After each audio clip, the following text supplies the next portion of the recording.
You wanted to kill Madam Marcus. Yeah. Night of the Horrified. You're all invited.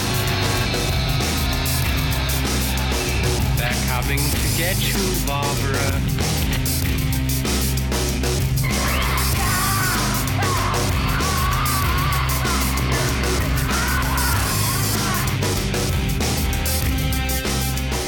I have been listening to Billie Eilish too much.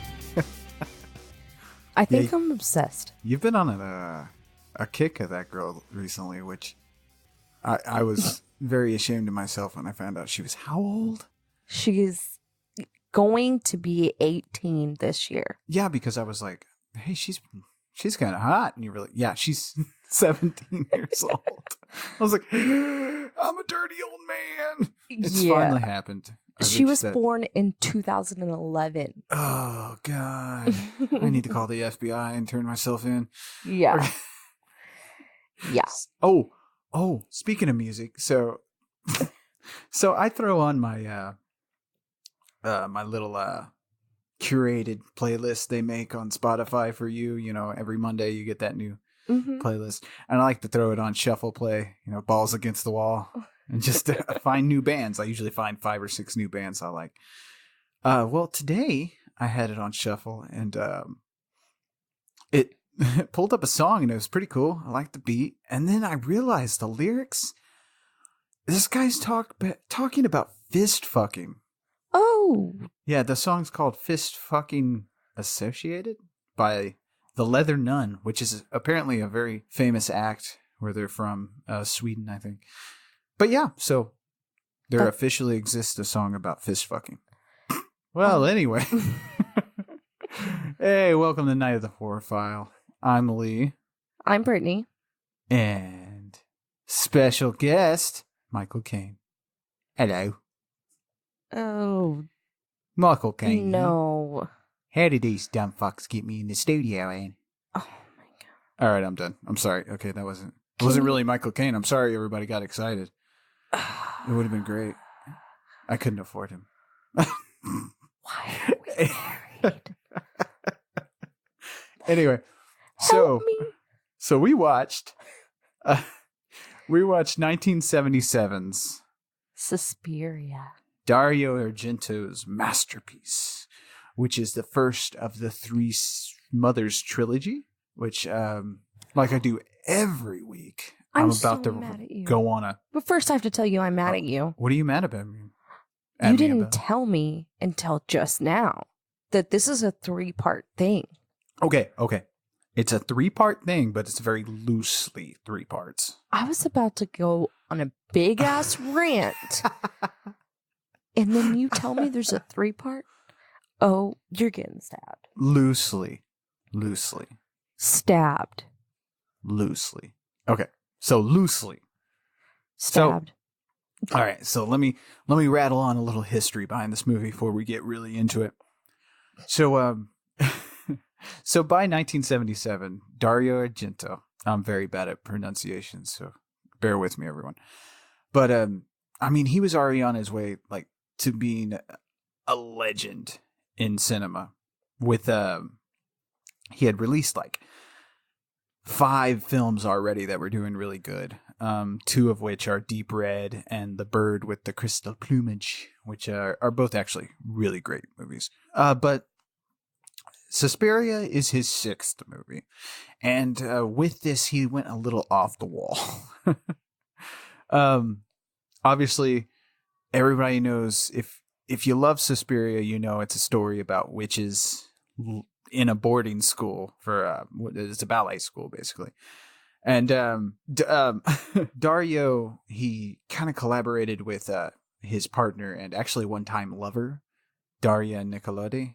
Again, pronunciation is not my strong point. But their ideas together kind of became what we saw this week. It's for lack of better words to describe, if I could describe Suspiria, I would say it's kind of like a dreamlike supernatural slasher, I guess. Yeah, I'd call it that. Right, because it has a plot. and it flows pretty well, but it's also really fever dreamish. Like, I feel like I'm sick, like, and I'm just in and out of consciousness while watching this movie, which is a good thing. I think it really helps with the mood. Well, I have to tell you, the first time we watched it, I fell asleep.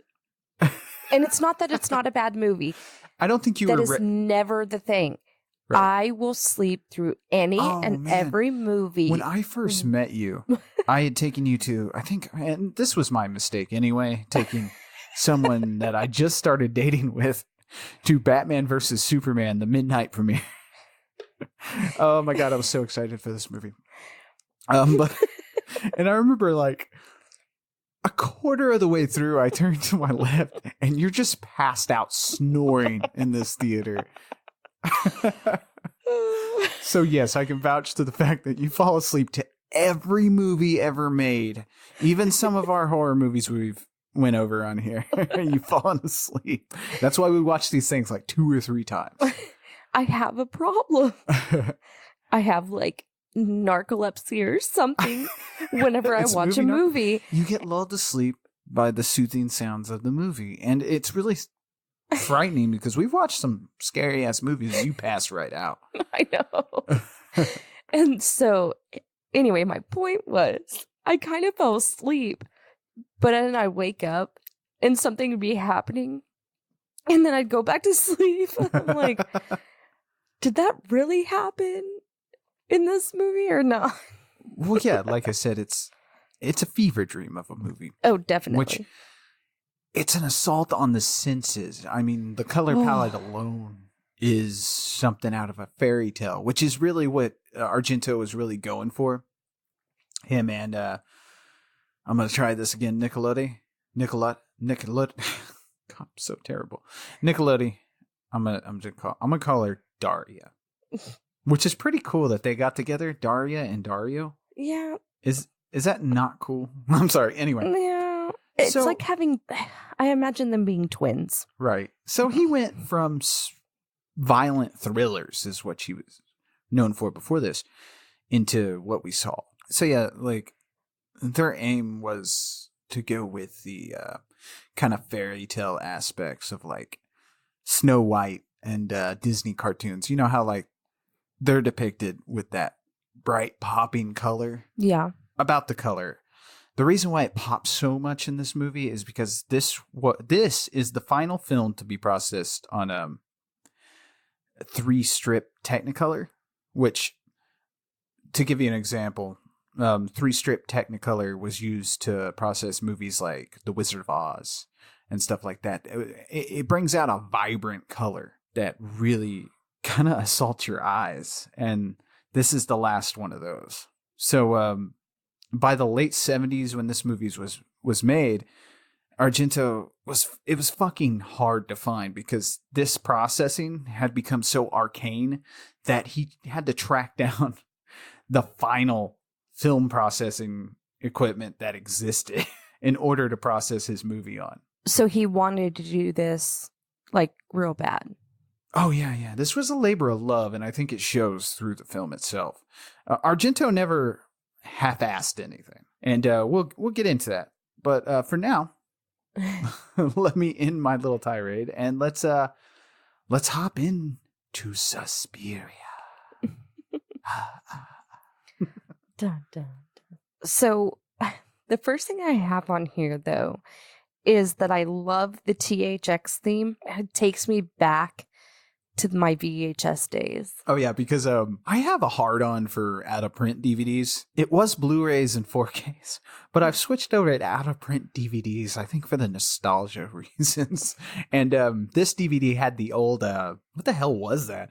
It was the old Dolby intro where it looks like you're going through like ruins.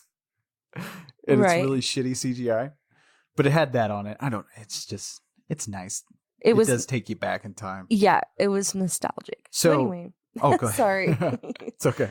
We're introduced to Susie at an airport, and she's obviously exiting the plane. And we get this voiceover at the beginning during the credits that kind of explains where we are in the film, which kind of helps. And although in my research, I didn't really find too much about that, but I do believe it. It's just there to help you out a little bit, because if that was missing, the setup doesn't really make any sense, because Susie is kind of like she's coming from America to Germany to attend this ballet school. Mm-hmm. So she's walking from her plane to a taxi. Mm-hmm. But I'm sorry, I didn't mean to stop you, but during this little scene where she's walking to hail a taxi, you do see Daria Nicolodi. She makes a little cameo there. She's in a red blouse. Oh. Yeah.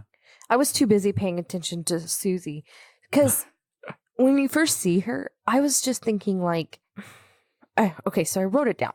Uh-huh. She's a small, mousy looking girl with medium length brown hair and these huge blue eyes. Yes. Oh my gosh. That's why I married you. And she's wearing this white dress and she just looks innocent. Right. And Daria Nicolodi was actually she wanted to play the lead, but the financiers kind of like scoffed at that idea, because like they wanted a female like American to play the lead, because they thought it would give it more international kind of weight to it. Right. So it wasn't meant to be with that. Right. So Susie walks out of the airport and it's pouring ass fucking rain. She's trying to get a taxi. And finally a taxi stops. And she's like, "Can I get some help?" The guy never gets out of the car. And during the scene, you're already kind of assaulted. Oh, because the music and stuff. Yeah, because like as she's walking out towards, wow, we cannot get away from this airport. As she's walking out of the airport, though, you're getting the goblin theme. You're getting that goblin theme coming in and out. And she's looking at the sliding doors, and we get a close up of the sliding doors, and you hear that it's like amplified as they shut and stuff. And it's just, your senses are already getting overloaded and putting you in the atmosphere that this movie weighs heavy. It's pretty spooky. Yeah. Yeah. And the lightning from the storm was really bright, and the thunder was really, really loud. Right. I was like, damn, thunderstorm. So she tells him that she's trying to go to, what does she say? Suspiria? No. I wasn't quite sure. It's a German word, and she's trying really hard to pronounce it, but she's not. It's like Estrada. Yeah, Estrada or something like that. And I don't know. Yeah, it's probably one of those vocabulary things over there where she's not getting the cadence just right, and he's right. Because he's like, what? What? What? So she showed him this piece of paper. And, What? oh my God, stop. She shows him this piece of paper, and he's like, okay. That's when they pull up to, well, they're driving, but they drive to the Tanz Dance Academy, and Yes. I know I'm saying that wrong. Probably. Because I called it the Tanz. later I think on, it's the Tons. Yeah. later on they say it, and I meant to write that down, but I didn't. Right. Anyway. And I'm supposed to be the expert here, but honestly, before this, and in fact, when we started doing this podcast, Argento was one of the directors I really wanted to hit heavy, because I had never hit Argento heavy in my life. Like, I've hit Wes Craven, I've hit John Carpenter, I've hit all the big guys. Argento was always left on the back burner. Same with Giallo in general, and which that is the Italian horror. Oh, okay. Yeah, same with Giallo in general. I just have never hit it hard. I've seen all these movies, but I've seen them once. I haven't gone back and revisited. So it's nice to revisit and to realize what kind of art these really are. Right. So they pull up to the dance academy, and there's a woman that's kind of standing in the doorway, and she's talking, and then she just walks off. Yeah, she kind of jogs off. Oh yeah, she does kind of like, I don't want to say runs, but it's raining. It's more of a jog. It's like, right. I swear this is on purpose. Argento made this on purpose, because she kind of drearily runs away. But it wasn't too creepy because it was raining. Right. So she could have just been trying to get out of the rain. But I like, even though she was leaving. But I like the mix of like dread, and I say dread a lot on this show, I noticed.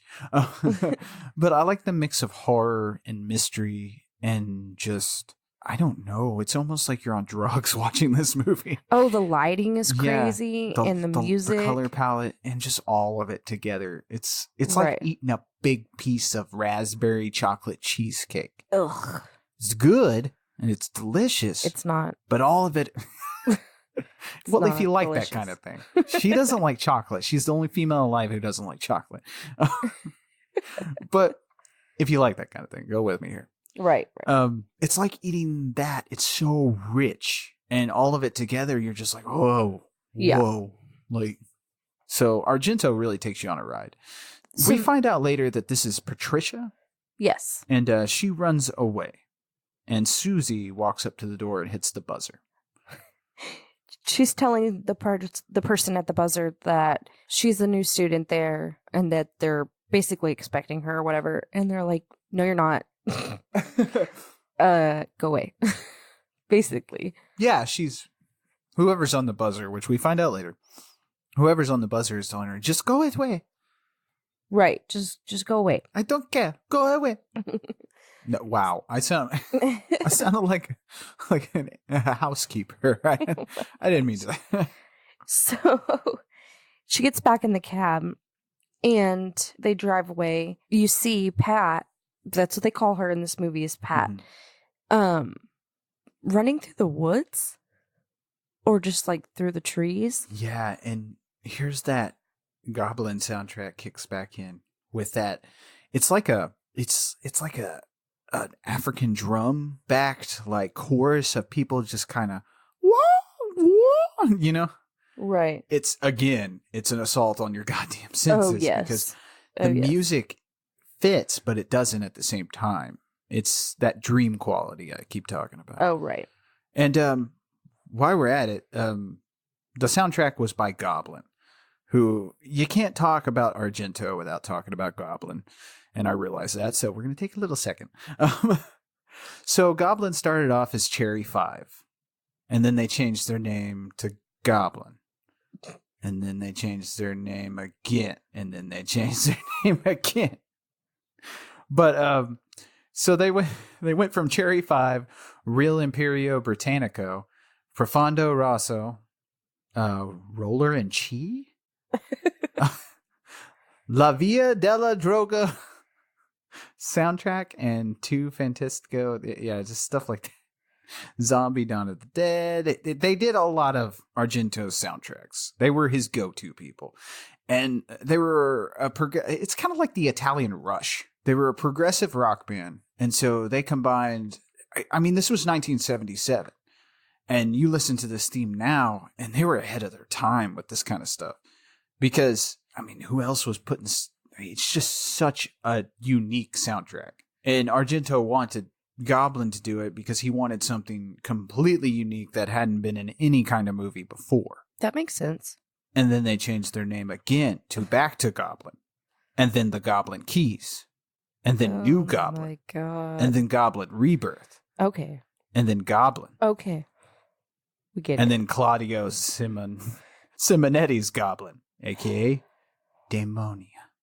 And by the way, if you can track down the Suspiria uncut DVD that I got, the Anchor Bay edition, my DVD collectors will know what I'm talking about. But if you can track that down, there is this badass dated music video for Demonia with Claudio Simonetti. And it is the most delicious thing ever because they're all gothed out. And they're playing their keyboards and they're playing the Suspiria theme in this cloudy, foggy basement somewhere. And it is, it's delicious. Anyway, so moving on. So anyway, we get it. The music's good. Cool beans, bro. Nobody hears the music right now. I will continue to suck this movie's cock. Okay. Cool story. Pat goes to some, I assume, like, apartment complex or something. Because I call it an apartment complex because she goes in and she's at her friend's house or apartment. Yeah. I don't know. I'm so confused. It's one of them. One of her friends, maybe somebody she knows, she goes to see them at their apartment because Right. she's just been kicked out of school, she says. Right. So, so what's getting set up here and what we're about to see is probably the most iconic scenes in Giallo history and stuff like that. And a lot of people like to argue with me about if Suspiria is actually Giallo or not. And I'm not going to argue about that. I'm going to call it. But this is such an iconic scene. Like, usually when you talk to anybody about Suspiria, they usually think about this scene. And maybe a few other ones, for the diehard fans out there. But this scene is particularly sticks out. Mostly because it's a great example of Argento's like color palette and the music and all the other stuff we keep talking about. But so Pat, or Patricia, whatever, is talking to her friend about how she got kicked out of school, how she's got to get the hell out of here. And her friend's kind of asking questions a little bit, but she's like, it's too fantastic. And it's like, it's too weird and stuff. Is what she's hitting at. Right. And you're hit with this scene. You're really hit with that fact that Italian movies at the time, they did this thing where they overdubbed all the dialogue. Oh, yeah. And this is really the only scene that I saw that. Yeah, because, I mean, it's throughout the movie, but it's not, I guess it's because this is the first scene of it. Right, that might be, yeah. Right. And so it was, I'm sorry. It was just a common practice back then. I mean, we can go Right. into it, but I think you want to move forward. Yeah. So she's acting very frightened. Right. She's like real shook up. She's shook. I'm just kidding. And so all of a sudden the window opens. Right. And like 4 milliseconds later, her friend's like, shut the window. Oh, God. And goes to shut the window, and she's like, it's okay, it's just the wind. And she's like, tell me what has you so upset.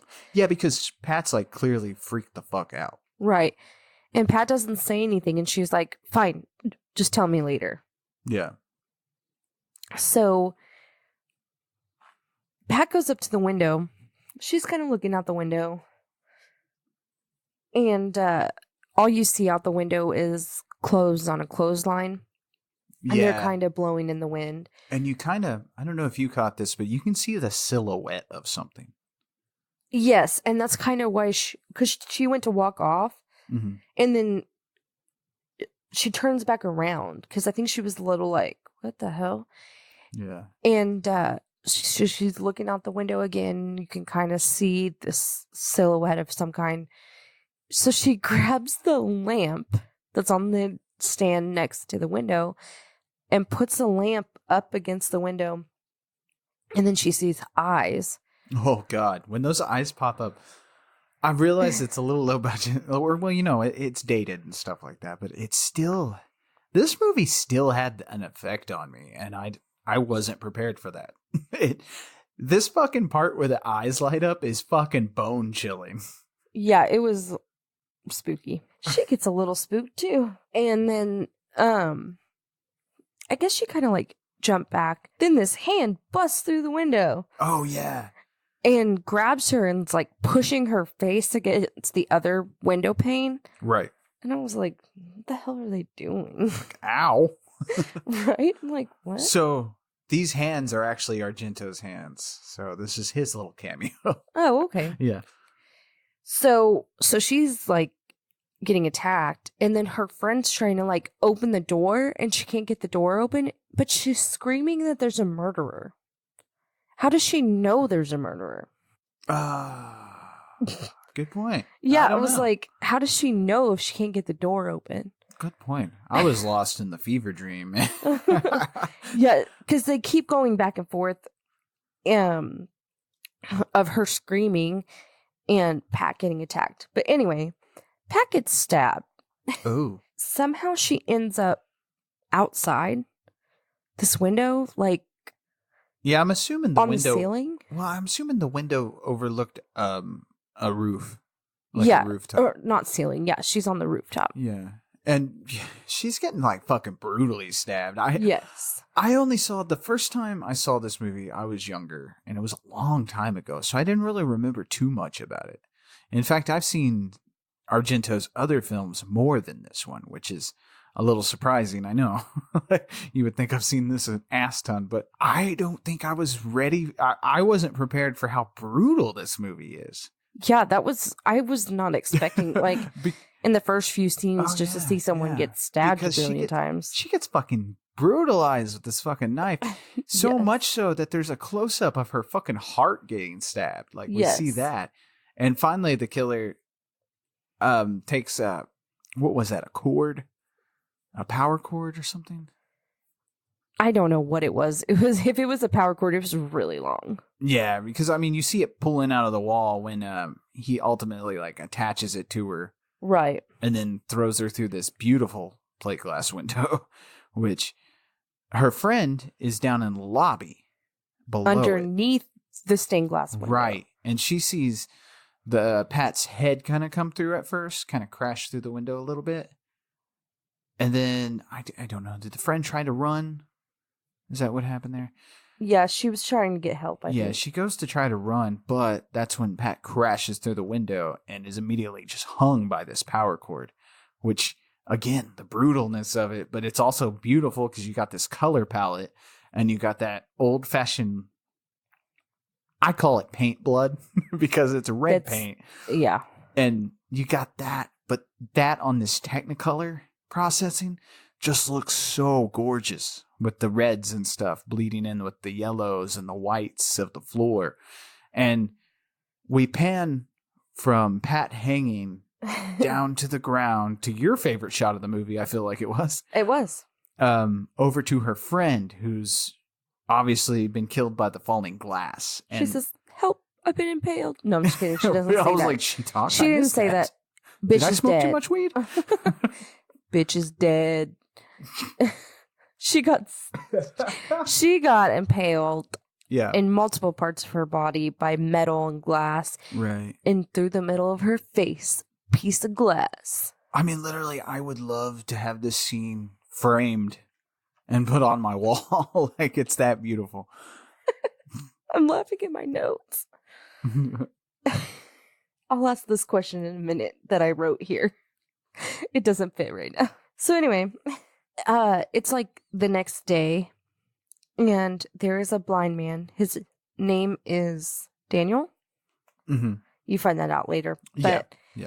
he's walking with his service dog, and he's in front of the academy, and he ties up the dog and goes inside, Right. and Susie goes in behind him. Yeah, because it's when she first gets to the school. Right. And she walks in, and, you know, Daniel's headed upstairs.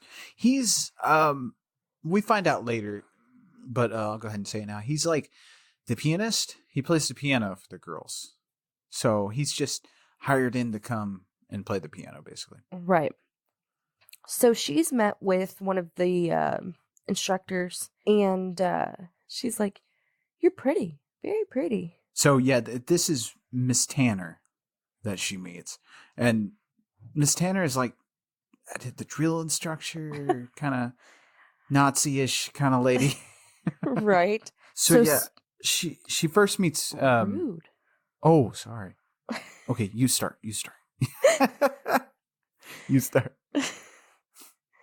So she's met with sorry. Oh my God, we just can't do this right. You're gonna have to do it. Okay. Losing my I'll start. Okay. So she meets Miss Tanner, who is like the drill instructor type lady, and Miss Tanner like comments on her being pretty and stuff like that. And then we're introduced to Madame Blanc. Madame Blanc comes up. She is the headmistress, and she's like, "Sorry, someone died. One of our students died last night. She was murdered," and kind of talking to her about this stuff. And then she says that the director of the school is, she meant to meet her here, but she's out of town or out of the country for 2 weeks. Right. What was her name? Oh, well, you remember? don't actually find out her name till later. Right. She just says the director's not here or whatever. Yeah. They just keep calling her the director. And you find out later that, holy shit. But Yeah. So she's Madame Blanc is telling Susie, there's no way you can stay here right now, but we have set you up with one of our students. She's a 3rd-year student, and it's $50 a week to stay with her, and we'll take it out of your tuition. was pretty cool. I mean, yeah. Yeah, sure, why not?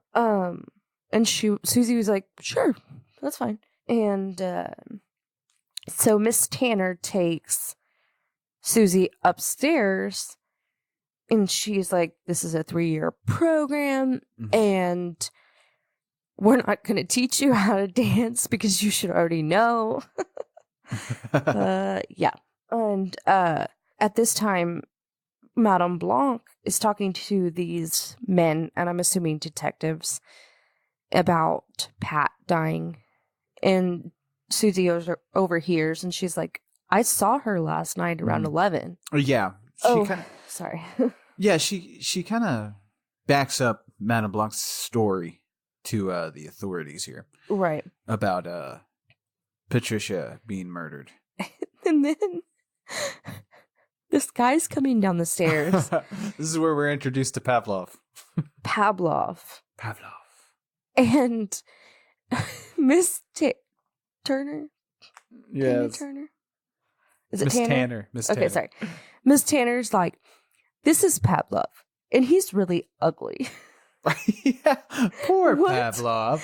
And she's like, and it's okay if we say that because he doesn't speak in English. And he's just smiling, and she was like, oh, look at that handsome smile. And goes on about his false teeth, and he got false teeth because he had gingivitis or something like that. Right. Okay. So they go into the locker room, and the girls are just giggling or whatever they're doing. Yeah. They're not girls, they're adults, but whatever. Okay. So the reason you're thrown off by this, here we go on a tangent. Lee's Corner. The reason you're thrown off by this is originally Argento wanted these to be younger girls, like children. But with Argento's attention to detail and his perfectionism, children would not have worked well with Argento, if that makes any sense. Oh, yeah. So obviously the studio insisted, let's do adult women. I mean, just change things. Well, Argento still wanted that childlike feel. So if you notice throughout the movie, doorknobs are like almost eye level and stuff like that. And it gives that feel of like a childlike kind of thing to it. And I'm actually kind of surprised that they're not children. Right. Only because most ballet dancers are younger. Yeah, they start younger. And they do start really young. And But I think that's fine. what his original intention was. Because it would have lent itself to the fairy tale aspect that he created with this. And so seeing him act like this makes sense when you realize that. Right. And this is where we meet Olga. Mm-hmm.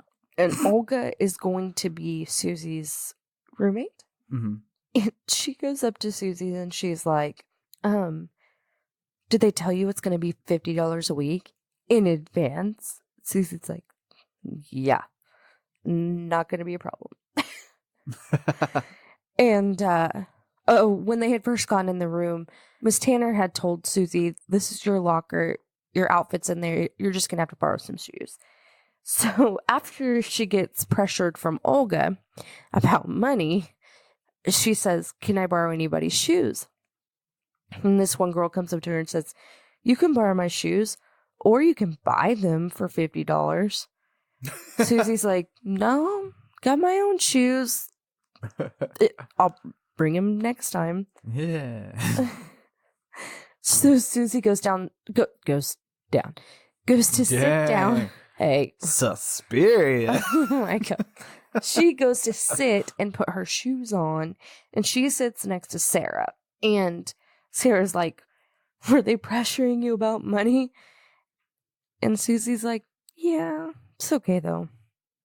And then Olga comes over, and she's like, ooh, Susie and Sarah. And she's like, names that begin with S. What did she say? Names that begin with S, rhyme with, it's like snake. And she makes the connection to like a snake. She was calling them snakes. Basically. She's calling them snakes. Yeah. And then what the fuck was Sarah doing? Like sticking her tongue out at her? Like, Yeah, that's what I mean by when you realize Argento wanted them to be children. Yeah. Certain scenes make a little bit more sense. Yeah. Like, because this is definitely like what two kids would do to each other. Because they're like, meh, meh. And then Olga's like, and Sarah's like, meh, meh, sticking her tongue out. It was a little weird. Okay. So then it cuts to Olga's apartment. And by the way, the wallpaper was amazing. Oh I my want God. that.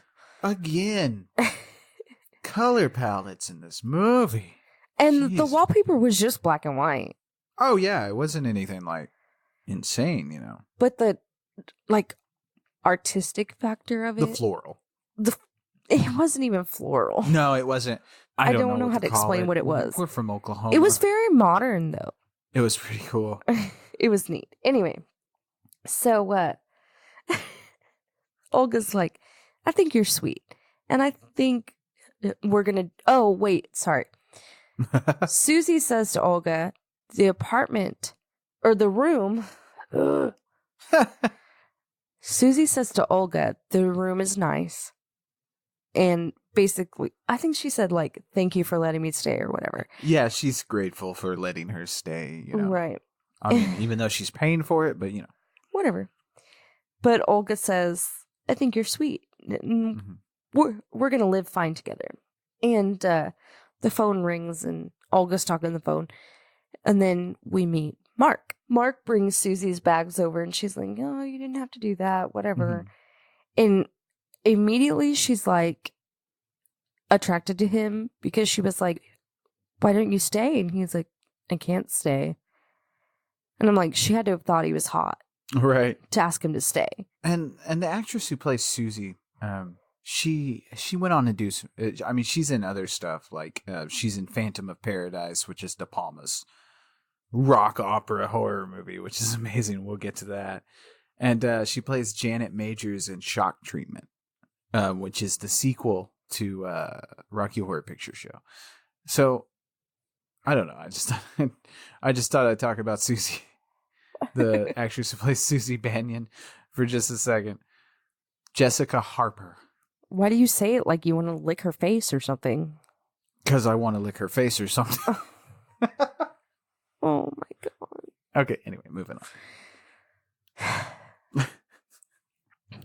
So Mark says he can't stay because they're really strict about not being late for supper. And so he leaves and Olga's like, oh, you're blushing.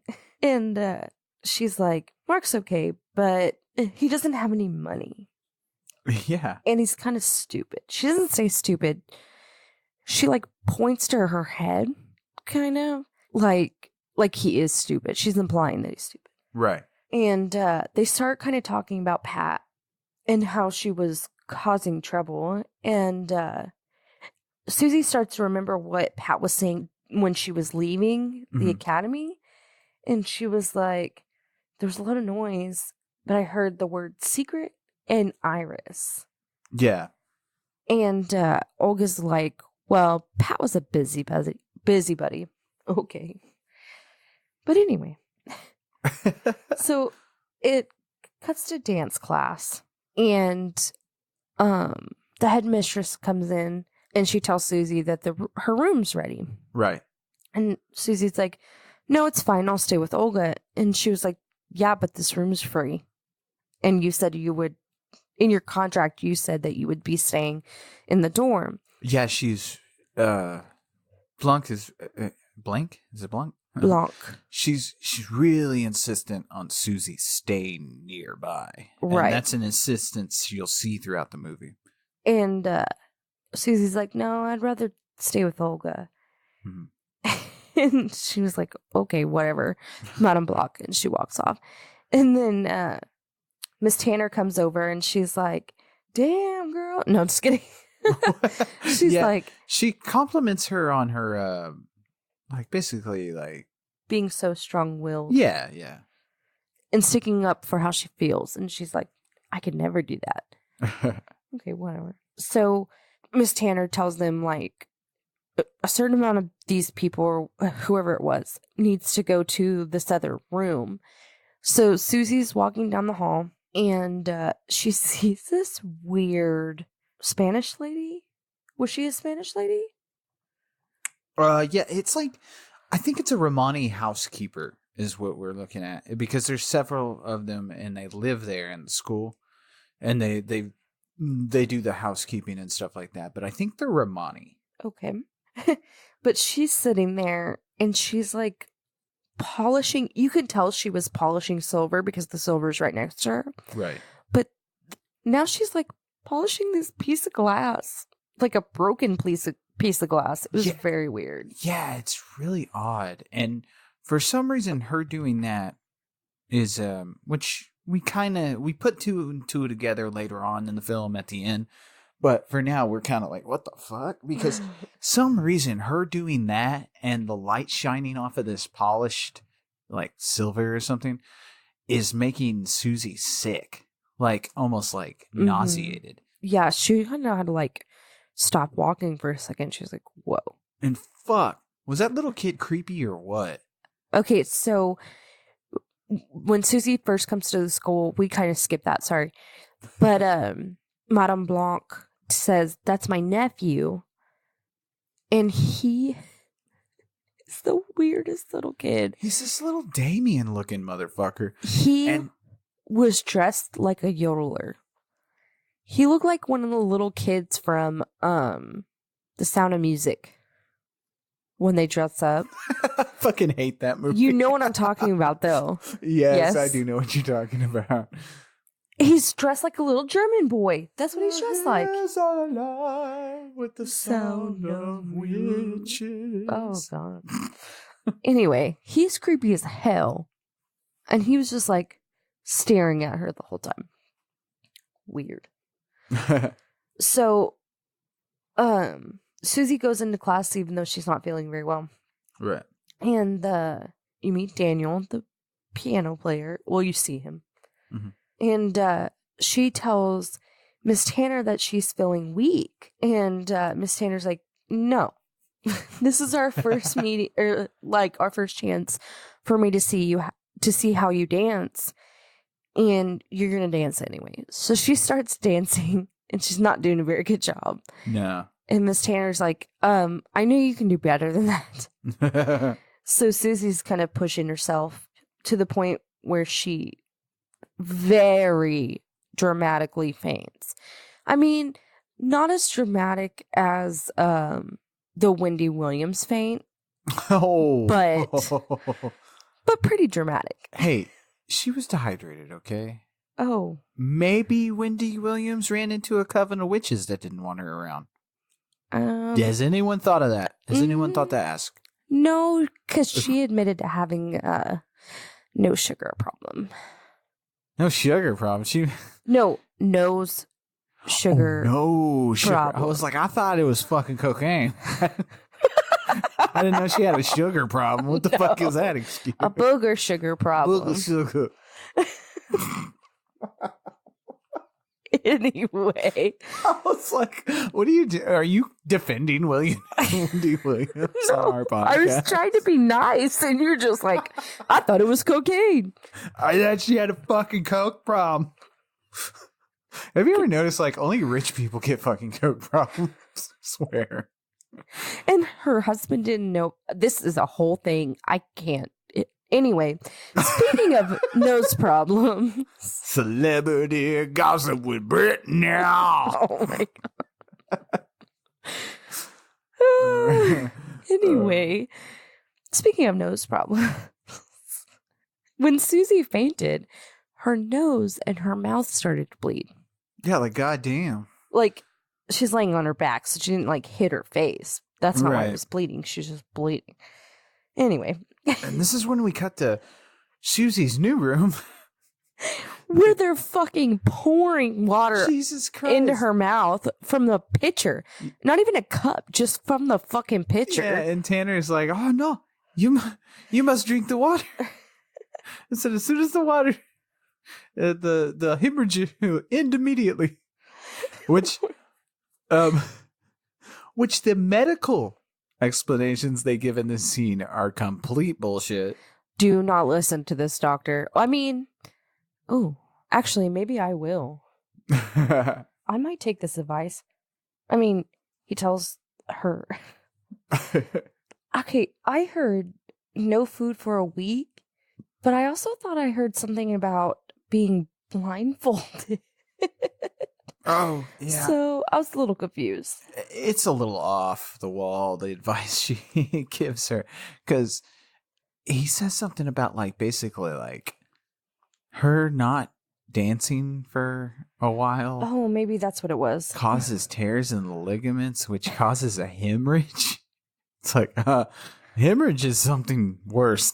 Right. So they basically, the doctor in quotations, puts her on a limited diet. But she has to have red wine with every meal. Yeah. It'll which is build up her weird. iron. Yeah. Say it. Iron.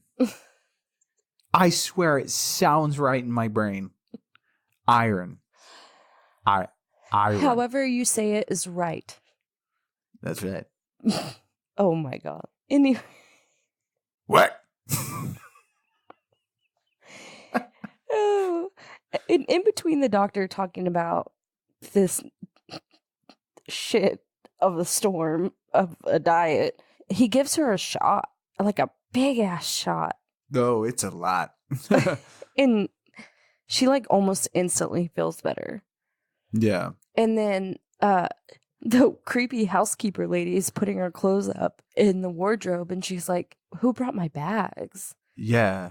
Apparently, like, Olga had heard she fainted and immediately brought her belongings to the school so she could live there close to the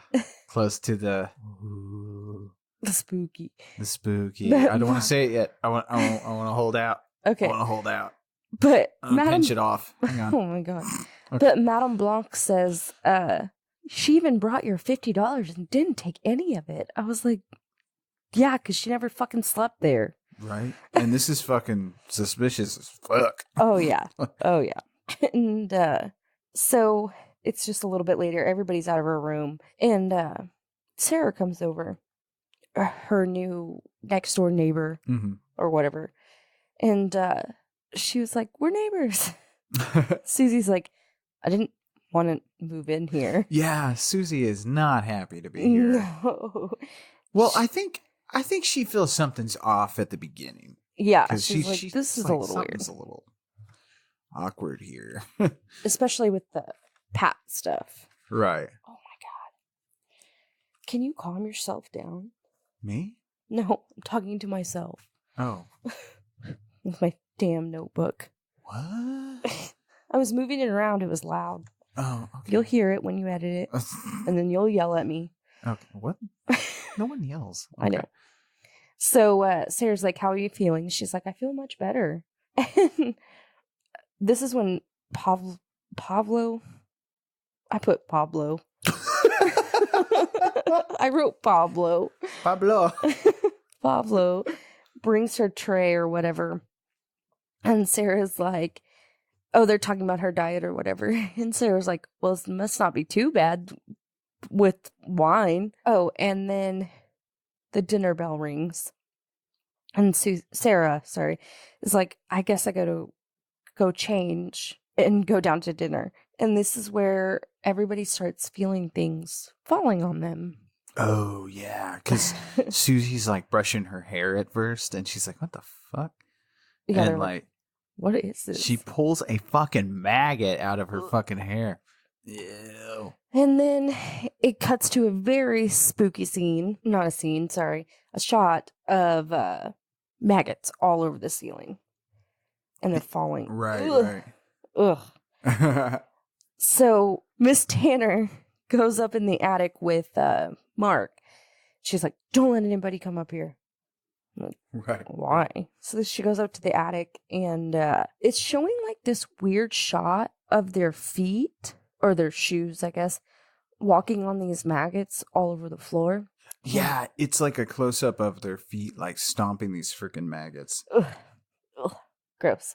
And they go over to this box that's covered in maggots, and she opens it, and I expected there to be like a dead body or something. Right. No dead body, just maggots all over something. You couldn't tell what it was. Yeah, later, Madame Blanc like says it's food they had ordered and it's gone rotten. Yeah.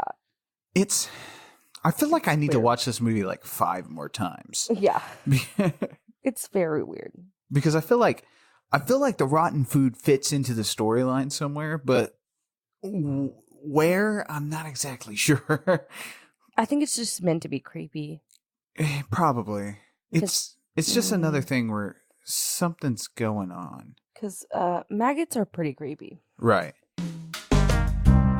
Hey, we'll get back to the witchcraft in a moment, but we're going to do a few shout-outs. So I'll get the ball rolling here. Just shouting out to one of 2 beautiful fanzines that I've stumbled across lately. Gravely Unusual magazine. You can find their fanzine, and they also have a bi-weekly podcast, which is pretty badass. And that's on gravelyunusual.bigcartel.com. Go give those guys a follow. You can find them on Twitter, Instagram, and Facebook. This is 2 of 2. Joe Bob Briggs fanzine. You can find it at joebobbbriggsfanzine.blogspot.com.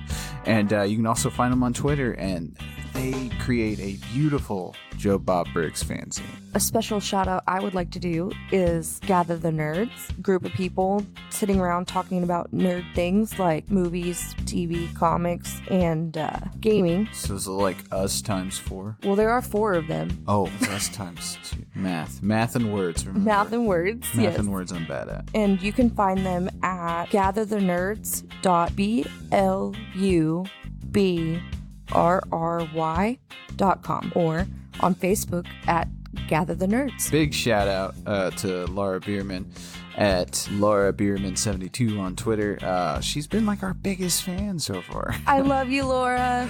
You can find her work. She's a fantastic writer. You can find her work on the 25 Years Later website, Diabolique, and she's the gratuitous blogger over at joebobriggs.net. So go check that out. She does some awesome recaps of the Joe Bob show. So less drive-in. Well, we're going to get back to the show. Okay.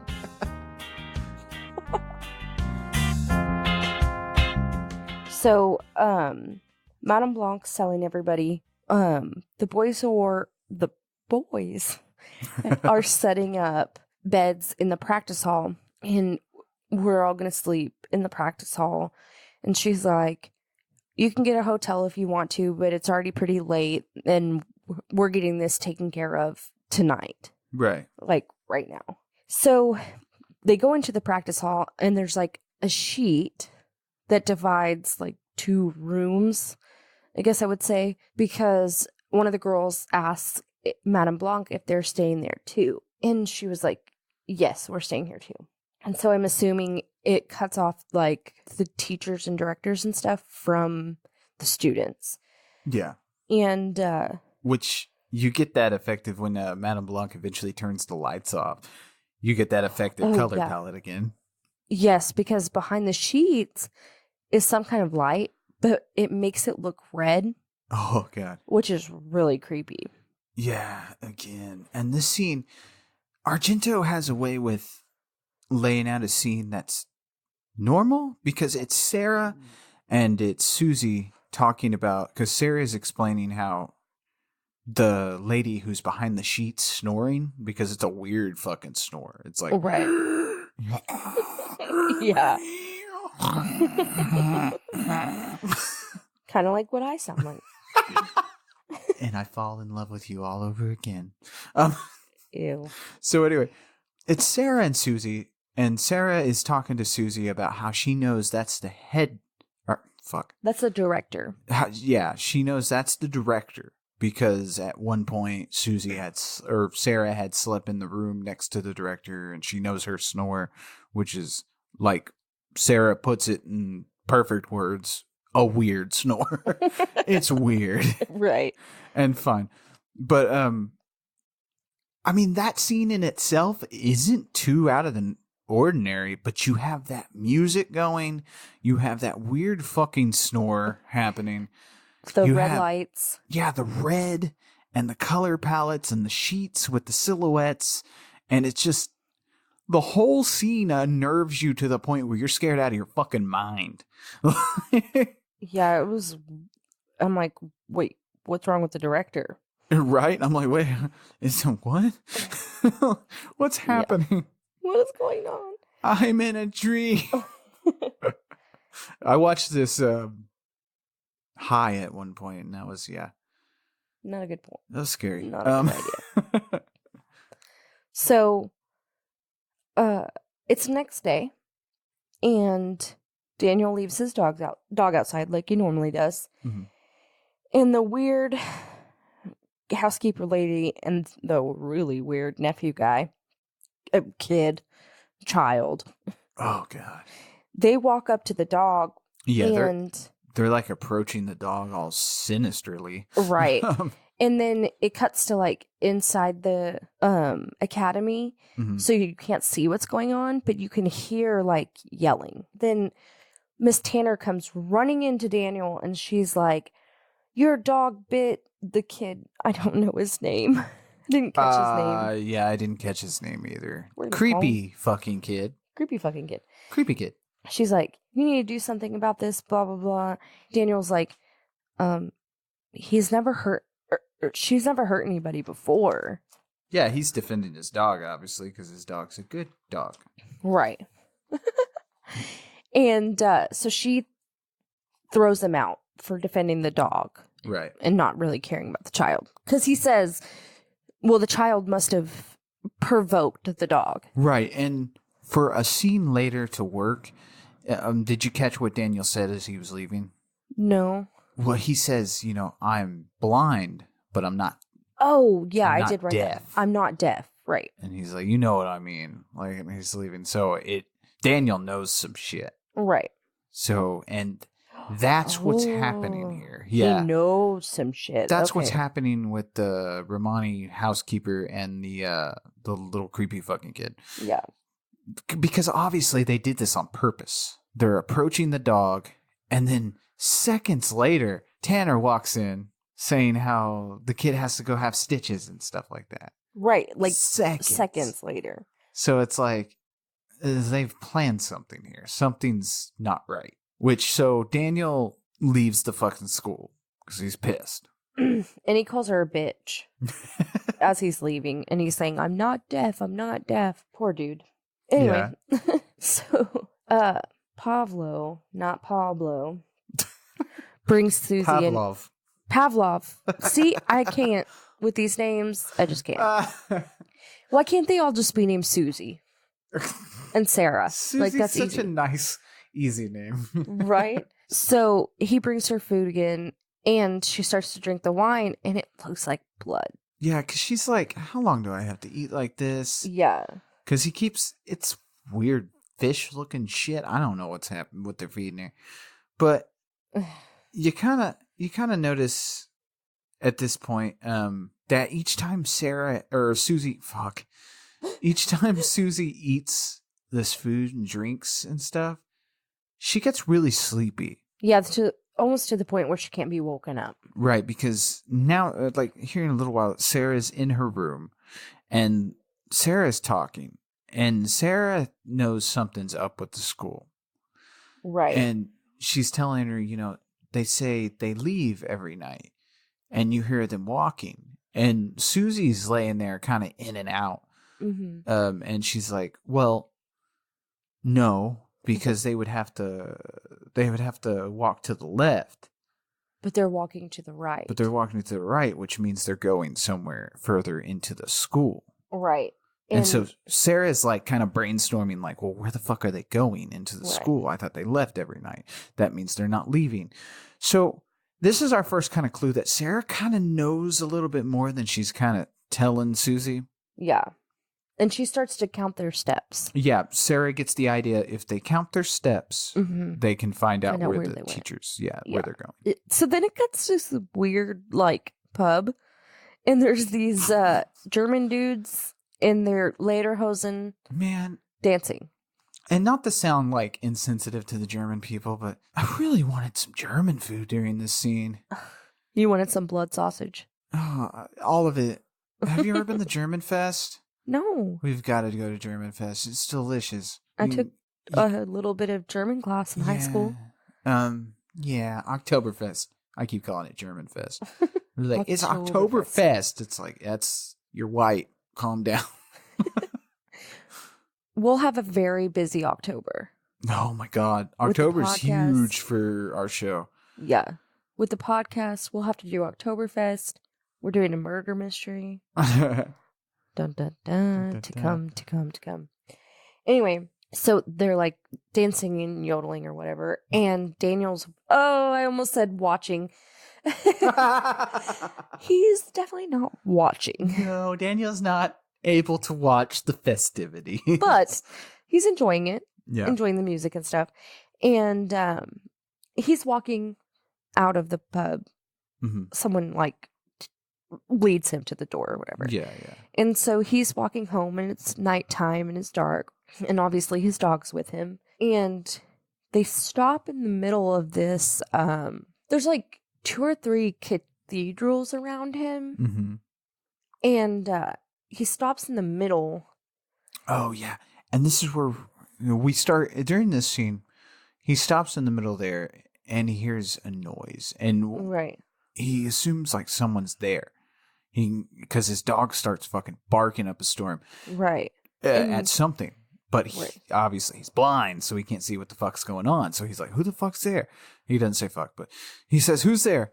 And stuff like that. And keeps saying it. And you can hear some kind of whispering. Yeah, and we get more of that dreamlike kind of scenery where like the camera goes above him and you hear wings and they flutter down. And it's almost like I thought that the birds, like there were birds and they were going to hit him. Right? It gives you that thought, and the music by Goblin is just blaring at you and you're like, oh, fuck. And then all of a sudden it gets quiet. Yeah, it gets the dog gets quiet. Daniel gets quiet, and they're just kind of sitting there. It's just kind of still, which is way creepy. I think in this movie, like throughout the entire movie, I think Daniel's death scene is the eeriest. Yeah. And the most unexpected, because honestly, like, it goes still, and then all of a sudden, Daniel's dog just jumps up and chews his fucking throat out. And like, doesn't just bite him, but like chews and chews and chews and is like eating his inside. And eventually like 2 policemen see it and they have to chase the dog off and stuff. But like I said, it's just so fucking eerie because you don't know something's about to happen. You know something bad's about to happen to Daniel. You don't really know why. We kind of find out. We if you think about it, you figure it out at the end. But you're kind of like, what's happening? Like, why? What's going to happen to him? It's a weird feeling. Right. You get the feeling that Daniel has during this scene where he's lost. Sorry. Way to interrupt. Sorry. But you feel like Daniel is lost. Like, he can't see anything. You feel blind as well. And it's unnerving. So we cut to the school again. And Susie is overhearing 2 girls talk about Daniel's death. And you can tell she's kind of weirded out by it. And then it cuts to Madame Blanc's office. And Susie's trying to talk to her about the weird occurrence that's been happening around the school and stuff like that. Like just the weird shit that's been happening. Daniel's death. Pat's death. Yeah, Pat's death. Because she mentions to Miss Blanc, she was like, I overheard her say something about blue irises. Like, blue irises and the secret. And Miss Blanc's like, well, I don't know what she might have meant by that, but I think it's just proper that we call the authorities and let them know.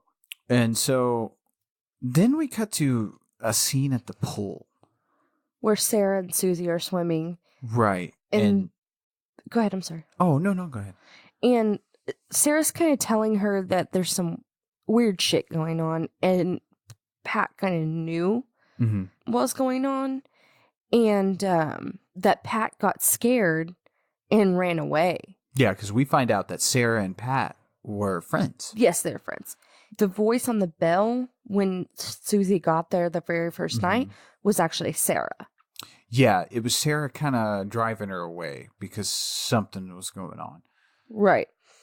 And I guess Pat had been taking notes about the teachers. And she was like, I'll find the notes and I'll give them to you. Right. So then it cuts to Susie sleeping.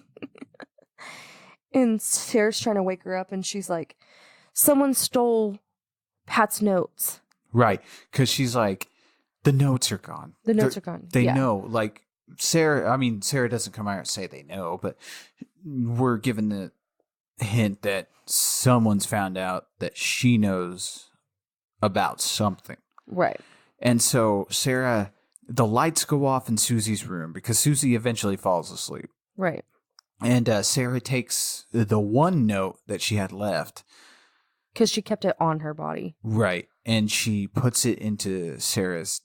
Oh, shit. Sarah puts it into Susie's... S's. Into Susie's bedside stand. And Right. Sarah sees a light coming from... Because I'm assuming in this scene, we're seeing a door with a light come on the other side, even though the lights are off in Sarah's room. Or Susie's room. God, this is hard. So we're seeing a light on in Sarah's room that's joined with Susie's room. And so Sarah sees that light and knows someone's coming for her. And she leaves. And she goes up to the attic. Right. She gets away from... We think she gets away. Right. But so she gets up there and she's running from somebody. And it kind of does this... Did you catch that little flash cut? No, I guess not. It kind of flash cuts to like someone walking. We're seen from behind, and then it cuts to a razor blade, like a box opening and someone getting a razor blade.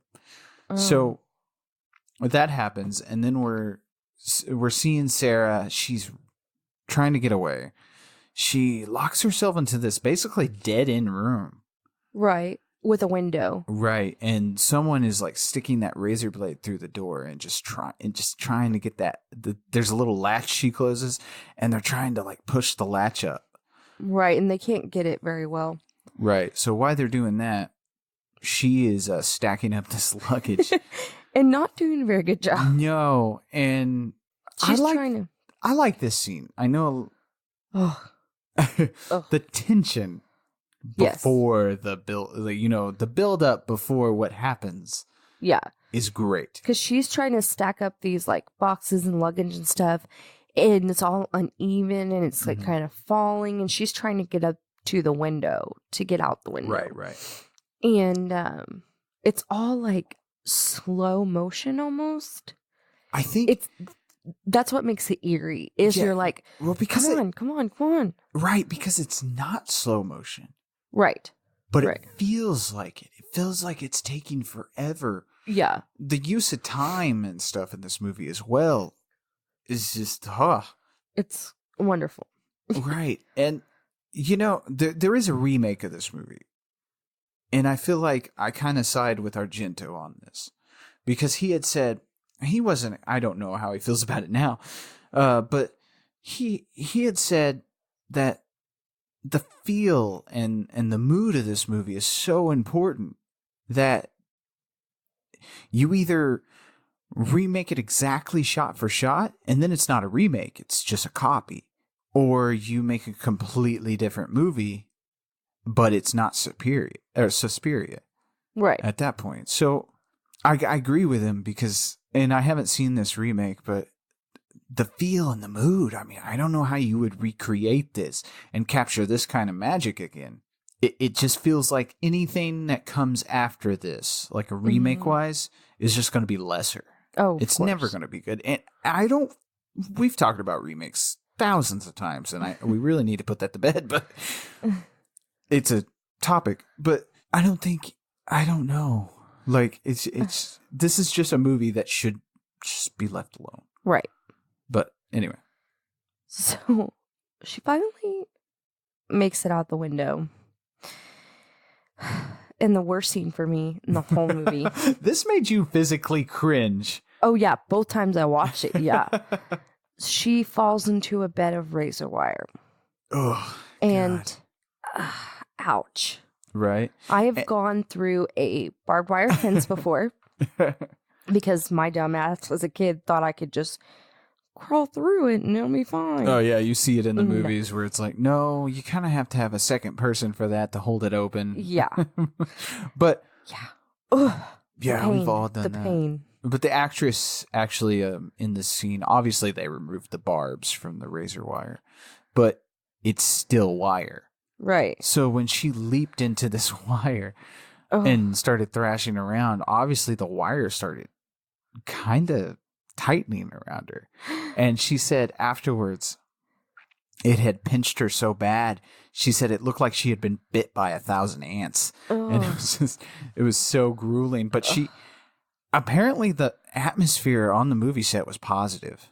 Oh, good. Yeah, like, so she enthusiastically threw herself into this wire. So, oh, you told me to do this? Okay, cool. All right, let's do it. But she is like thrashing around trying to get out of this. God. And I'm like, no, I would just die. Like, I'm done. I'm done. I would just lay there until I died. Oh, and isn't it such a fucking tease at first when she jumps into this wire and that door is cracked open and it's just out of reach? Yeah, just out of reach. Just out of reach. And finally, and this is an effect that was really, like, it was nice. Oh, yeah. Somebody comes through that cracked open door and they slit Sarah's throat, but Argento does like this close up of the throat, and I mean it's obviously probably fake, but I don't know how they achieved this, but they took a razor across it and it just looks like a throat peeling open. Yeah. And just the camera shots and the quick cuts and stuff like that really drive it home that her throat's being cut, and it's super effective. Ugh, creepy as hell. You don't get that kind of effectiveness in a lot of movies around this time. And maybe you do. No, I'm sure know. somebody will fucking yell at me about this. But that's just gorgeous. Yeah, it was. It really was. But I could have done without the razor wire. Just my opinion. So Susie wakes up the next day or whatever, the morning, and she's looking for Sarah. And this is where Madame Blanc tells her that she just packed her bags and left.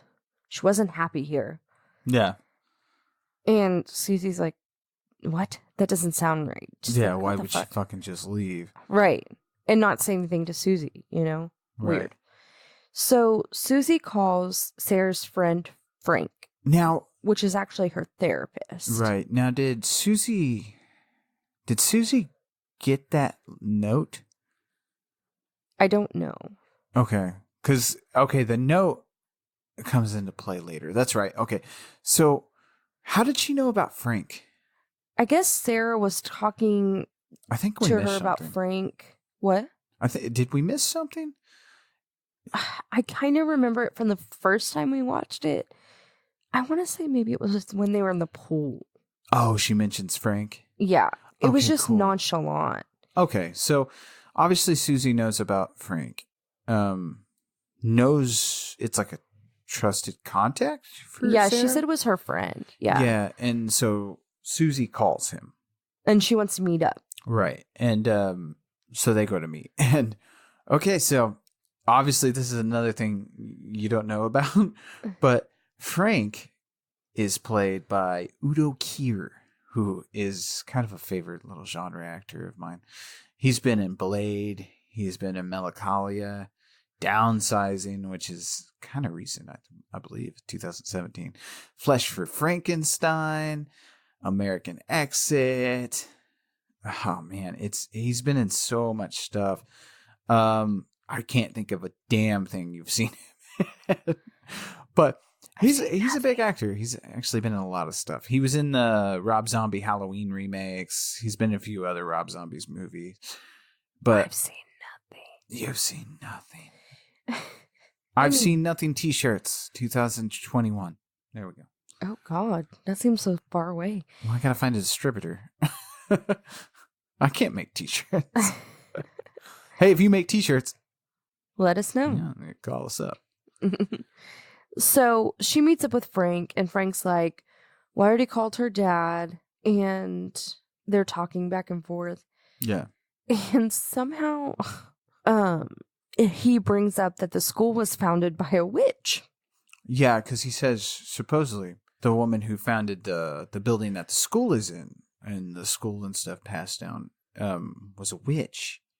And supposedly she died in a fire or something like that. And that's who had founded the area. And She was called the Black Queen. right. And this stems from kind of emerged from like a real kind of true story a little bit. The writer, Daria Nicoletti, her grandmother, Yvonne Mueller-Loeb, I wrote it down, but I don't know how to pronounce that. Her grandmother was once sent away as a young girl to a boarding school. And supposedly she found out that black magic and was being practiced there and stuff like that. Black And- magic woman. And Nicoletti heard the story, and she kind of put it away in her memory bank until Argento took a trip through like European cities with a history of witchcraft, and she kind of got reminded of it. She told Argento about it, and that's where we get Suspiria, really. That's kind of the seedling of this movie. So, yeah, so Frank tells her basically the building was fucking founded by a witch. She supposedly was called the Black Queen, and he's hinting at Mm-hmm. that she really wasn't a witch, that she just had a mental illness. And that plays a big part in this little scene of people aren't witches. Yeah. They just have mental problems. Yeah, Frank says, belief in witchcraft and that kind of stuff can be explained away by mental illness. Frank's our skeptic in the movie, which it kind of grounds us a little bit because, already we're starting to think witchcraft. Something sinister's going on and someone's trying to cover it up, obviously, because Daniel's dead, Patricia's dead, Sarah's now dead. All the people who knew something... They did. And who hinted about something are being killed off.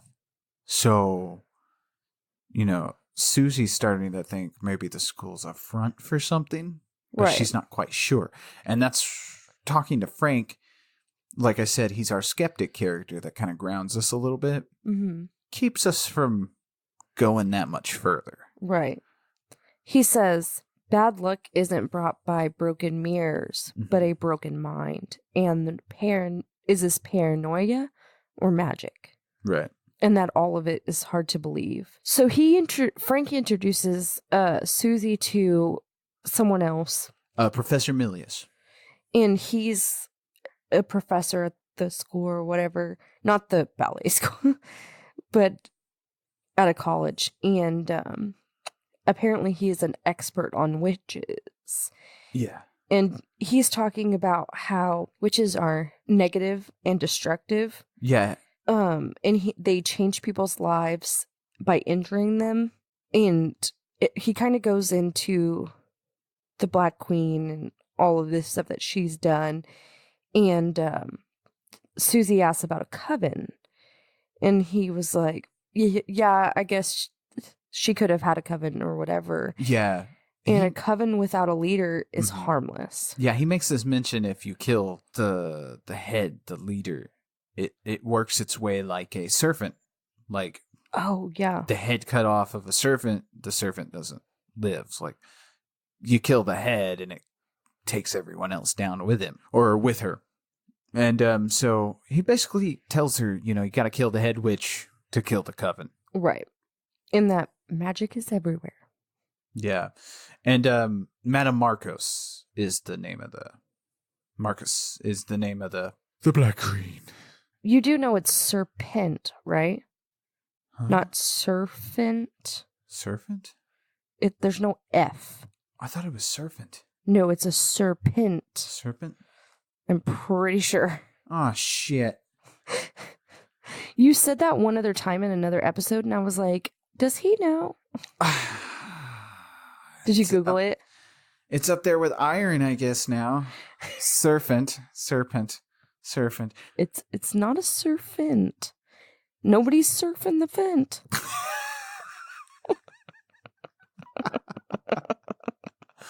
Oh, man. Yeah, it's a serpent. Oh, shit. I'm Well, sorry. all right. I'm sorry.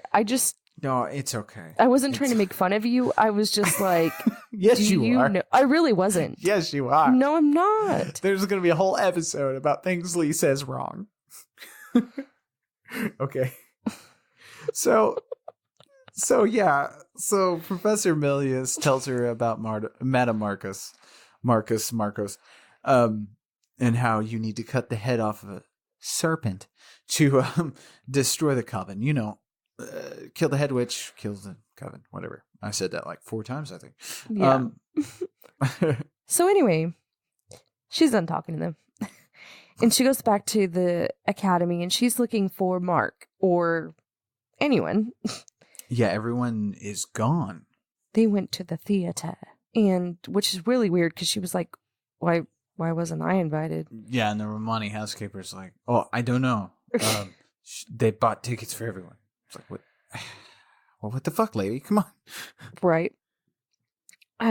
So she calls Frank again. I guess she's worried. Even though Frank, like I said, Frank is more of our skeptic, so I don't know why she wouldn't just call him Professor Milius. I don't know. Anyway. Because she had Frank's number. Right. That's true. So she calls Frank, and there's a thunderstorm again. And in the middle of her phone call, well, really at the beginning of the phone call, they lose power, so she loses him. Yeah. She goes back up to her room where Pavlov. Oh my God. You can't say serpent and I can't say Pavlov. Names and pronunciation are our weak points here on Night of the Horror File. Anyway. So she goes in and she's going to drink her wine, but then she just looks at it and she's like, no, fuck this. And she takes it to the bathroom. She doesn't say, fuck this. That was me. And she starts to dump the food in the toilet. That looks so fucking gross. Oh, God, I know. I was I mean, it was obviously on purpose, but whatever they were feeding this woman is fucking nasty. Yes. It's like some kind of fish and parts of stuff. I don't know. But like, yeah, grits. She pours the wine quotation marks into the sink, and that's where she kind of notices that this looks like blood, and it stained the sink. Yeah, like it looks a lot like blood. Yeah, and so she realizes she's starting to put 2 and 2 together, especially from talking to Milius and stuff like that. That something's really wrong here. Yeah. And so this is where she is this where she finds the note that Sarah left her? This is where the bat flies in. Oh, right. Go ahead. So she sees these weird like flashing dots in the window, and her first thought is to open the window. And now, is that a window or is that like a closet with a glass? I have no idea. They don't show these things very well, so I'm not really sure. Again, it's that dreamlike quality. But Right. I swear, everything in an Argento movie, and we'll watch other Argento movies. Like I said, I've seen the other ones, but just not this one as much, which is sacrilege. But everything in an Argento movie is on purpose. It's delicately laid out. Like I said, he's a perfectionist. So everything in this movie is on purpose. It's not an accident. So the fact that you're like drearily kind of getting what's going on is on purpose. So Right. it's like, is this a window? Is this a closet? What is she opening? I'm scared. Right. So she opens it and a bat flies in. Okay, bats are fucking scary, first of Right. all. They make this weird chirping noise. Yeah. A couple of times in this house I lived in, with my best friend, her cat would catch these bats and bring them in the house. It was creepy as shit. Oh, yeah. We had a few bats in our chimney when I grew up. Bats and birds love chimneys for some fucking reason. Yeah. But, so, the thing about this bat is pretty good looking for a... That is the noise that a bat makes. Dude, I shat in my chair. Did I just scare the shit out of you? You just scared the living fuck out of my ass. Yay! Whoa. That's the noise that a bat makes. Oh And my God. the first bat that was in our house was injured and it was making that noise and we didn't know where it was coming from. So we were freaked the fuck out to begin with. And then we're looking around for this noise and see this fucking bat just laying there on the floor. And it's like all curled up because it was hurt, but we didn't know it was hurt. We were like, oh God, it's going to get us. It's going to get us. We literally just stayed in one room of the house until we could get one of the guys we knew to come over to the house to get this bat.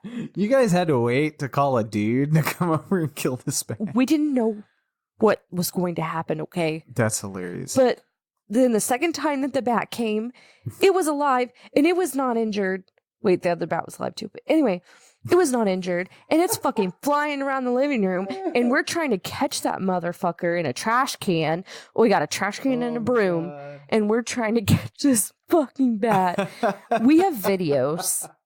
We videoed that. Oh, Lord.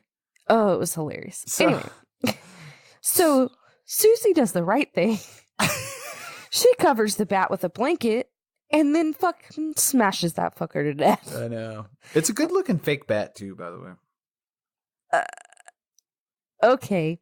I thought it was. I mean, you didn't see any string. Did you see the string? Okay. Nah, I didn't see the string. Anyway, so she smashes that thing like 15 times. Whatever. This is where she finds Sarah's paper. Right. I wrote, find Sarah's paper. That's right. And she remembers kind of Sarah talking to her about the footsteps. So she goes to investigate. And she comes up to where the door on the left would be, and that's like the exit. Right. And she goes to the right because she knows that's where they were going. And she opens the door and she can hear people laughing. So she's kind of walking around. Yeah, and she's in Madame Blanc's office, correct? I have no clue where she was. Wherever it is, like, we've been in here before because she was talking to Madame Blanc beforehand. And then Madame Blanc was talking to the entire student body before they went to sleep in the practice room. Okay, yeah. So I'm assuming it's her office. Well, Susie walks in and yeah, she hears laughing or talking or something. And she knows, well, the footsteps stop here because of the carpet in this room. And there's a kitchen. Is that what they were standing in? The housekeepers. They were laughing in like the kitchen. Oh shit, I totally fucked you up. That's right, because the creepy housekeeper lady was cutting meat and she like was laughing with this big butcher knife in her hand. It was Right. creepy. Yeah, so Susie sneaks by her Right. and then goes to Madame Blanc's office. And it's this weird room with these paintings Right. all over the walls. And And we've seen this before. right. When Madame Blanc had talked to the whole student body before they went into the creepy red gym with the snoring. And Susie has found herself in here because the footsteps stop, and she knows they stopped here because of the carpet. Right. And Susie gets a flashback in her mind of what Pat had said in the doorway, and it said, "Turn the blue iris." She said, "Turn the blue iris." So she finds the blue iris on the wall, and she turns it, and this secret door opens. And she walks in, and then there's curtains. So she kind of opens the curtains, and that leads to like a long hallway. Oh, yeah. These blue curtains, like, again with the color palette. Oh, but yeah. She enters this long hallway with, like, this writing all over the wall, and it's really weird art. Yeah. And she hears whispering, Mm-hmm. and then it starts playing this, like, music box music in the background. Mm-hmm.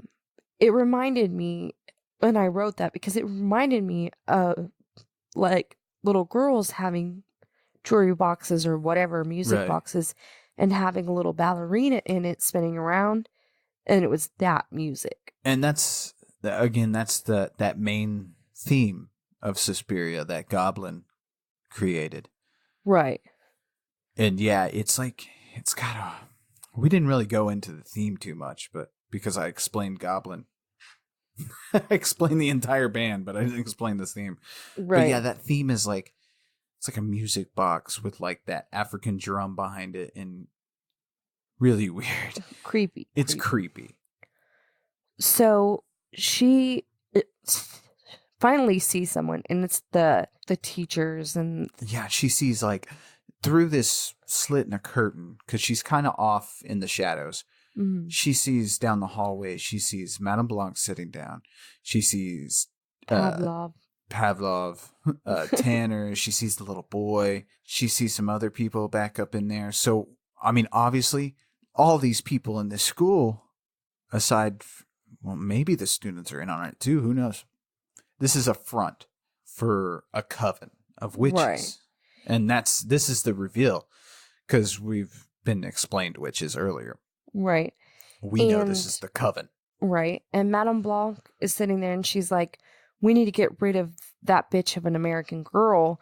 And she's like, "Die, die, die."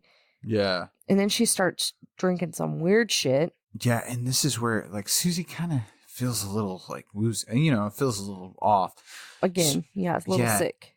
And, okay, so the creepy little fucking kid whispers to Pavlov something. And so Pavlov walks out of the doorway, and we didn't even talk about this, but there's that lighter that Susie has earlier in the movie that Pavlov keeps looking at. Like, he really likes that lighter. He really liked it, yeah. So he has the lighter now, and he's looking down the corridor, and this is where Susie kind of backs up and turns around, and she sees Sarah. Yes. Like, Sarah's body's been like ritualistically like mutilated and splayed out. Like, she's got nails through her hands and like looks like little nails through her eyes and shit. And that is a striking fucking image. Yeah, definitely. Ugh. So she kind of walks off and into some weird room. Yeah, to get away from Pavlov. Right. Where she hears the weird snoring again. Oh, yeah. And she sees behind this curtain in the room, and it's Madame Marcus, and she has been here the entire time. Right. And she says, "Dear "I've been God, expecting you." the voice and the Oh. laughing. I wanted to cry. It was scary as shit. Oh, yeah. He's like, oh, you wanted to kill Madam Marcus. Yeah. It's that the entire fucking time. And literally, like, I was like, I'm glad I don't remember watching this as a kid because I feel like I would have shat in my diapers or something. Oh, definitely. This is scary. So Susie pulls back the curtain and there's nobody there. Ugh. Yeah. And she still hears the voice and she sees the door start to open. And Madame Marcus is saying, oh, you're going to meet death now. Death is behind that door. Hell is behind the door. Yeah, hell is behind that door. And the door opens and it's Sarah's fucking body and she has a knife. God damn. And just seeing her holding this knife open and she opens her mouth and laughs a little and blood comes out and she's got those fucking nails or needles or something in her eye and she's all fucked up with the color palette drenched all over her, the blues and the reds. It's just, that's scary. Yes, it was. Like, that is nightmare inducing shit. So Sarah's seeing it. No, sorry. S's. Yes, I know. I even wrote Sarah.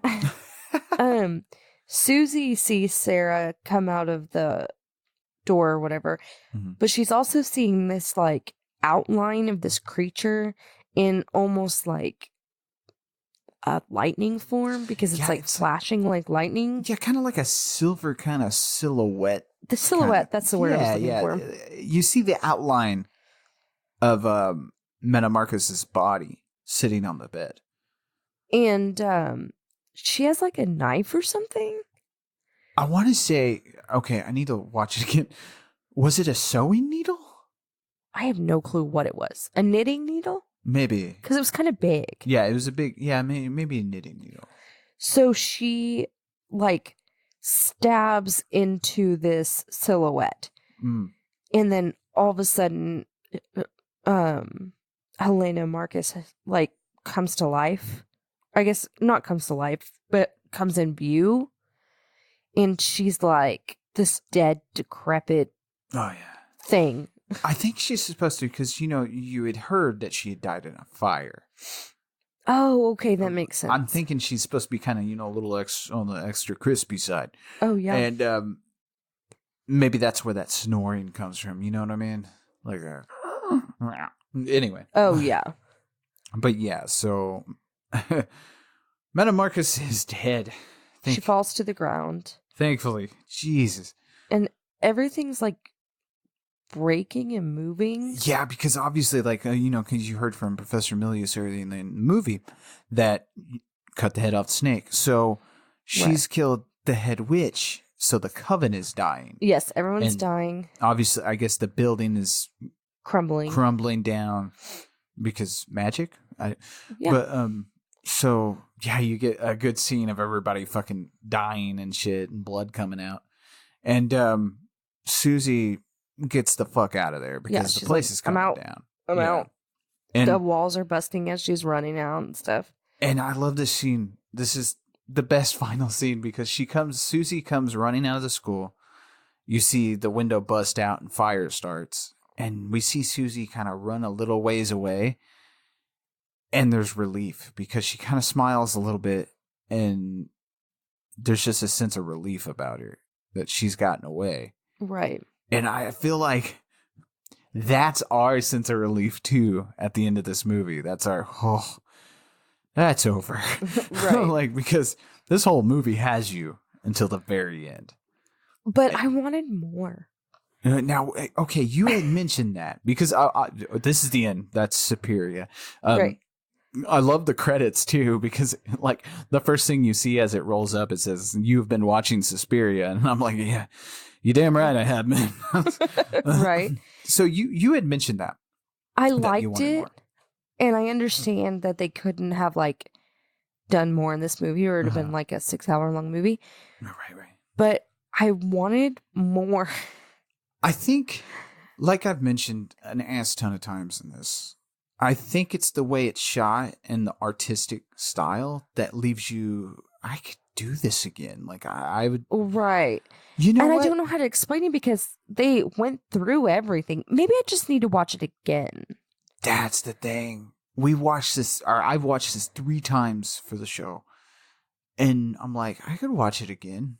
And learn something new every time. Yeah, little things jump out at you. Yeah. Like each time you watch it. And like I said, I think that's just a testament to Argento's artistic talent here. Like, he's given us not just a movie with this, but it's art. It's a work of art. Definitely. And it's fucking scary.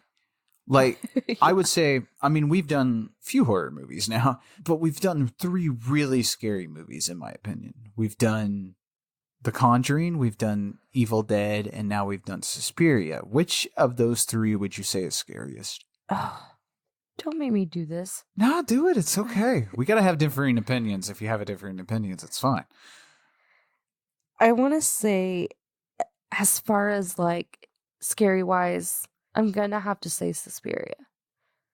Yeah. Because... Oh, go ahead. Sorry, because with the Evil Dead, I don't see those people as people. See them as the undead. Well, yeah, because I feel like the Evil Dead, it's grueling. Don't get me wrong. Like, it's the same kind of thing where it holds you until the very end. But I don't feel like the atmosphere is as developed as Suspiria. With good reason, because, I mean, you're getting Argento, who's starting to hit the prime of his career, and then you're getting Sam Raimi, who's just starting out. So maybe that's a little unfair to compare the two. But, yeah, I would say out of those 3, I'm definitely going with Suspiria, because just like I said, the atmosphere, that Goblin, Argento, just the atmosphere and stuff they created with this really freaks you the fuck out. I know you wanted more and stuff, and we will get to more, actually, because like I said earlier in the show, it is the first of a trilogy, which it's called the Three Mothers Trilogy. It's a concept. It's at the heart of the mythology of Suspiria and stuff. And the thing is, each of these movies, there's 3 of them, and each movie focuses on a different mother in a different location, different witches. You know, Argento came out with Inferno in 1980, and that's, if I remember right, that's Mater Tinabarum, the Mother of Darkness. Oh, okay. The third film, the third film took forever. I mean, think about this: 1977, 1980. The third film came out in 2007. The Mother of Tears. Oh, wow. That's actually one I've seen bits and pieces. I've not seen The Mother of Tears, but we'll get to that too. So, I mean, through our show, we got a lot of Argento to cover, and like I said, we will, because like I said, he's one of the directors I really wanted to cover starting out. So, and I thought Suspiria was a nice little jumping off point. Final thoughts. What'd you think about this? I liked it. Yeah. Well, I mean, we already covered that. We'd both watch it again. Yes. I gotta say, this is terrible, because Evil Dead is one of my all-time favorite movies, but I think in the show, I think Suspiria is my favorite movie we've covered so far. Really? Yeah. Not even The Evil Dead? No, I really just feel like I had a lot more to say about Suspiria. But, so yeah, that's 1977 Suspiria. Suspiria.